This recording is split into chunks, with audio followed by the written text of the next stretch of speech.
Well, I would ask unanimous consent to speak on morning business. Without objection. Thank you very much. I rise today to oppose the nomination of Daniel Bress to the Ninth Circuit in California.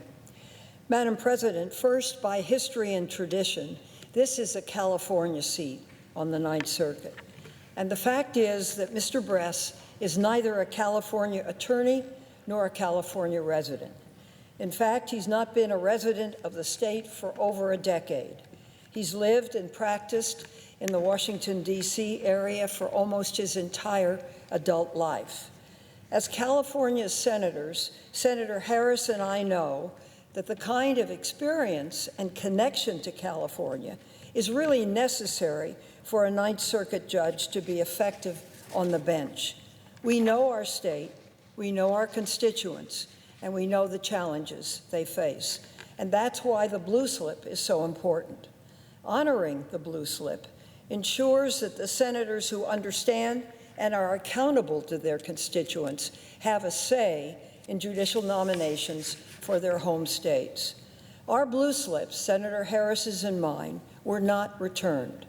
Ultimately, that symbolizes our objections. I was therefore very disappointed that the White House ignored that and moved forward with Mr. Bress's nomination.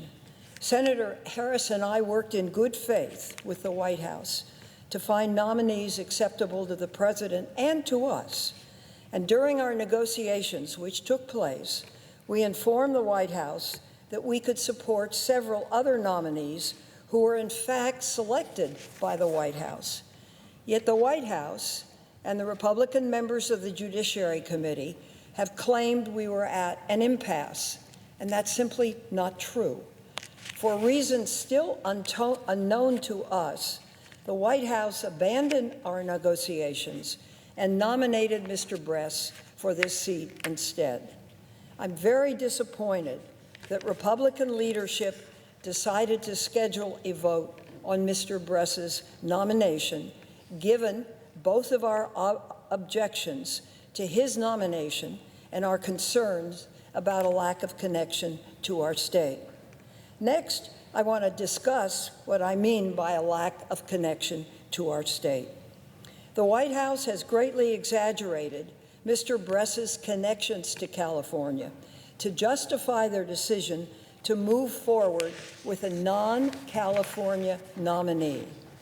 I've studied Mr. Bress's record extensively, and I'd like to run through some of what I have found. Mr. Bress claims to spend a substantial amount of time working in his law firm's San Francisco office. However, as recently as November 2018, Mr. Bress's profile on the Kirkland and Ellis LLP website listed him as an attorney working exclusively in the firm's Washington, D.C. office.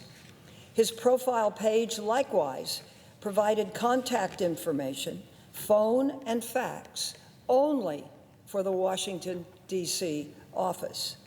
Just before he was nominated, Mr. Bress's Kirkland and Ellis profile was revised to list him as an attorney in both the Washington, D.C. and San Francisco, California offices of the firm. In addition, according to a review conducted by my staff, every public legal filing signed by Mr. Bress lists his office as Washington, D.C. This includes legal filings submitted in California courts. Mr. Bress has never had an oral argument before the Ninth Circuit. Never had an oral argument before the Ninth Circuit. The chairman of the Judiciary Committee entered a letter into the record at Mr. Bress's hearing identifying 26 cases in California courts that Mr. Bress has been involved in. However, according to Mr. Bress's Senate Judiciary questionnaire, 11 of these 26 cases were asbestos lawsuits for a single client, the chemical company BASF Catalyst. Another 4 cases were products liability lawsuits involving another single client, the air conditioning manufacturer United Technologies Corporation. So that's 2 clients. This is hardly the wide breadth of California court experience that one would expect of a Ninth Circuit Court appointee. Mr. Bress does not belong to any legal organizations in California. His children do not attend school in our state. He has only voted once since high school in a California election, and he does not have a California driver's license.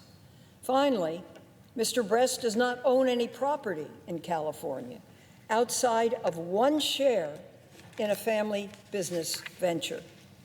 These facts, along with Mr. Bress's residency in the Washington, D.C. area, he lives here, his family lives here, make clear to us that he's not a Californian, nor is he suited for the Ninth Circuit. So, Madam President, this is something we have never experienced before, and that is bringing a judge from one coast to put him into the Ninth Circuit on the other coast. Some of my Republican colleagues have cited past instances when an attorney living and practicing in one state has been nominated and confirmed to a seat in another state. This is highly unusual. Republicans have only been able to provide examples of this occurring 4 times in the past 20 years. And each case, it was with the support of the home state senators. This support is just simply not here in this case. This is not the case with this nominee. California is a diverse and complex state. We have over 40 million people.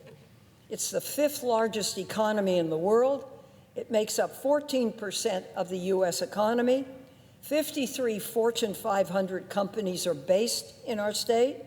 We have the largest ag industry in the country. We produce more manufacturing revenue than any other state. And California technology companies produce 53% of all tech revenues in the United States. This vast and diverse nature of California's people and economy means the Ninth Circuit regularly considers challenging and complex issues of fact and law. These cases require not only the sharpest legal minds, but lawyers and judges who know and understand the complexities facing the state of California. So we have an imported judge now coming in to the Ninth Circuit. One of our most critical tasks as senators is to ensure that lifetime appointments to the federal courts are well qualified and well suited to the seats to which they've been nominated. Home state senators are a crucial part of this evaluation process, and you know this very well, Madam President. I'm so disappointed that the majority has disregarded this. This disregard of blue slips represents another breakdown of Senate traditions, and it's really, really very disturbing, because one thing I've learned in over 20 years here is what goes around comes around. And by doing this, it is a major violation of a precedent that this Senate has followed, I believe, to its absolute. I will vote against Mr. Bress's confirmation, and I urge my colleagues to do the same. Thank you very much, Madam President. I yield the floor. Senators in the chamber who wish to vote or change their vote? Seeing none. Ayes 53, nays 45. The nomination is confirmed. Under the previous order, the motion to reconsider is considered made and laid upon the table, and the President will be immediately notified of the Senate's actions. The clerk will